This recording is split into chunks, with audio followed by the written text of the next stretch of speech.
The plan was to snatch something big, something nice while holding my squat at about 270 kilos with the least amount of effort, then return to squatting. That was the plan until I broke 2 bones in my foot. So the plan has changed. Today marks 30 days since my foot temporarily lost full function. Right now I can squat without pain, and I'm currently repping 200 kilos like it's a peanut. Not quite as fast as normal, but we're getting there. I cannot, however, snatch, jump or sprint without pain. Well, I can't even fully walk without pain either, but I can squat 200 kilos without any pain. Now, I could keep just benching and squatting in maintenance mode while I wait for my foot to return to normal, but that's kind of boring.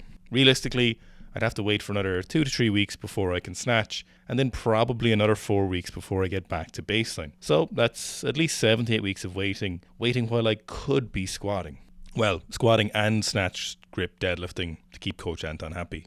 So what I'm going to do is push the squat a little bit. Not flip the switch, you understand, not the proverbial switch. Just start squatting with a little bit more vigor and a little bit more frequency and see where it ends up relative to 300 kilos over the next 8 weeks or so. Now, you're probably wondering, does that mean it's time to return to Toshiki's 5x5 5 times a week?